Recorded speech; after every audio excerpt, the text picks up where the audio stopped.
पिछले लेक्चर में हमने सीखा कि इनहेरिटेंस को यूज़ करना किस तरह है और कब करना है।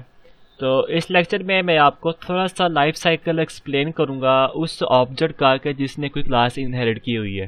ठीक है, तो लाइफ साइकिल को एक्सप्लेन करने से मेरा मतलब ये है कि जब मैं हार्डवेयर का ऑब्जेक्ट बनाऊंगा ना, जैसे कि मैं मेन क्लास के अंदर आऊँ ना, ठीक है, ये जो मेन फंक्शन है, तो जब मैं हार्डवेयर का ऑब्जेक्ट बनाऊंगा ना, यहाँ पे जैसे hardware equal to new hardware, तो मेमोरी के अंदर सबसे पहले हार्डवेयर का ऑब्जेक्ट नहीं बनेगा। तो मेमोरी के अंदर सबसे पहले क्या होगा कि वो हार्डवेयर के कंस्ट्रक्टर में तो जाएगा, ठीक है, लेकिन क्या होगा कि वहाँ पे जाने से पहले वो प्रोडक्ट का जो कंस्ट्रक्टर है ना उसको कॉल कर लेगा।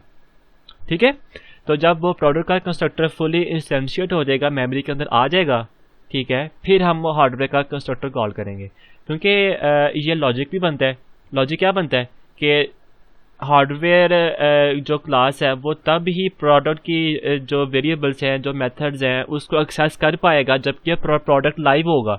ठीक है, अगर हार्डवेयर पहले लाइव हो जाए, हार्डवेयर का ऑब्जेक्ट पहले बन जाए और प्रोडक्ट का ऑब्जेक्ट बना ही नहीं है, तो हार्डवेयर कैसे प्रोडक्ट की किसी वेरिएबल को एक्सेस कर पाएगा। तो इसको एक्सप्लेन करने के लिए मैं क्या करता हूँ कि मैं ना प्रोडक्ट क्लास में आता हूँ और यहाँ पे ना कंस्ट्रक्टर बनाता हूँ डिफ़ॉल्ट, और इसके अंदर सिर्फ एक ही मैसेज मैं लिखूंगा, प्रोडक्ट। और सेम अगर आप देखो कि मैं हार्डवेयर क्लास में भी आता हूँ और CTOR लिखता हूँ, और यहाँ पर भी ना मैं एक मैसेज लिख देता हूँ, पर लिखूंगा यहाँ पे हार्डवेयर। ओके, मैं ना अब प्रोग्राम क्लास के अंदर जाता हूँ और इसका जो मेन फंक्शन है इसके अंदर हार्डवेयर का ऑब्जेक्ट है। ठीक है, आपको पता है कि जब भी ये न्यू वाला कॉल होगा तो इसने इस हार्डवेयर का जो कंस्ट्रक्टर है वो कॉल करना है, कौन से वाला, जो कि डिफ़ॉल्ट कंस्ट्रक्टर है। ठीक है, अब देखना यह कि जब डिफ़ॉल्ट कंस्ट्रक्टर कॉल होगा तो क्या सबसे पहले ये वाला मैसेज प्रिंट होगा या कुछ और प्रिंट होगा। ठीक है, तो मैं कंट्रोल F5 प्रेस करूँगा। तो जैसे ही मैं कंट्रोल F5 प्रेस करता हूँ तो आप देखें कि उसने सबसे पहले क्या प्रिंट किया, प्रोडक्ट। लेकिन आप देखेंगे कि जब हार्डवेयर का कंस्ट्रक्टर कॉल होगा तो यहाँ पे प्रोडक्ट का मैसेज है ही नहीं। ठीक है, प्रोडक्ट का मैसेज किधर है, वो प्रोडक्ट के कंस्ट्रक्टर के अंदर है। ठीक है, यहाँ पे। तो ये तो आपने विजुअली देखा है कि सबसे पहले जो कि बेस क्लास है उसका कंस्ट्रक्टर कॉल होगा, फिर उसके बाद डिराइव क्लास का कंस्ट्रक्टर कॉल होगा। अब यही चीज़ मैं आपको ना स्टेप बाय स्टेप करके बताता हूँ। तो मैं क्या करूँगा कि इसको क्लोज करता हूँ ज़रा। ठीक है, प्रोग्राम क्लास के अंदर आता हूँ और यहाँ पे ना ब्रेक पॉइंट लगाता हूँ। ब्रेक पॉइंट लगाने के लिए आप यहाँ पे क्लिक करो और ये जो लाइन है ना ग्रे कलर की, यहाँ पे ना आप क्लिक कर दो, तो क्या होगा कि वो वाली लाइन के ऊपर ब्रेक पॉइंट लग जाएगा। तो अब हम स्टार्ट करते हैं। तो जैसे ही आप स्टेप इनटू का बटन प्रेस करेंगे ना तो हार्डवेयर का जो कंस्ट्रक्टर है वो कॉल होगा। ठीक है, तो देखिए हार्डवेयर का कंस्ट्रक्टर कॉल हुआ है। अब देखते हैं क्या होता है।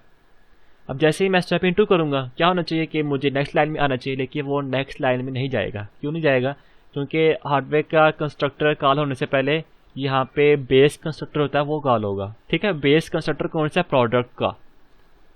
फिर मैं स्टेप इनटू करूँगा। जैसे ही मैं स्टेप इनटू करूँगा तो आप देख सकते हैं कि साथ ही प्रोडक्ट क्लास का जो कंस्ट्रक्टर है वो कॉल हो गया। तो अब मैं स्टेप ओवर करूँगा, स्टेप ओवर, स्टेप ओवर। जैसे ही मैं स्टेप ओवर करूँगा तो आप देखेंगे सबसे पहले प्रोडक्ट का मैसेज लिखा हुआ आ गया। ठीक है, फिर मैं स्टेप ओवर करूँगा। अब जैसे ही मैं स्टेप ओवर करूँगा तो अब ये जो कॉलिंग जो पॉइंट है ना वो वापस आ जाएगा यहाँ पे, स्टेप ओवर। तो आप देखिए वो यहाँ पे वापस आ गया। अब हार्डवेयर का कंस्ट्रक्टर कॉल होगा। ठीक है, तो अब देखें कि इसने हार्डवेयर भी प्रिंट कर दिया। तो इसी तरह अगर प्रोडक्ट क्लास भी किसी और क्लास से इनहेरिट हो रही होती ना, तो होना क्या था कि सबसे पहले हार्डवेयर का कंस्ट्रक्टर कॉल होता, यहाँ से उस क्लास का कंस्ट्रक्टर कॉल होना था अगर प्रोडक्ट ने उसको इनहेरिट किया होता है किसी क्लास को। सपोज करें कि ये समथिंग।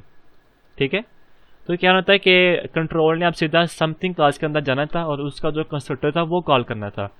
फिर जब समथिंग का जो कंस्ट्रक्टर है उसकी एग्जीक्यूशन कंप्लीट होती, फिर वापस इसने प्रोडक्ट की जो एग्जीक्यूशन है उसको कंप्लीट करना था। ठीक है, मैं इसको ज़रा रिमूव कर दूँ। तो जब इसकी एग्जीक्यूशन कंप्लीट होनी थी फिर इसने वापस हार्डवेयर में आना था और फिर हार्डवेयर का कंस्ट्रक्टर कंप्लीटली एग्जीक्यूट होना था। ठीक है,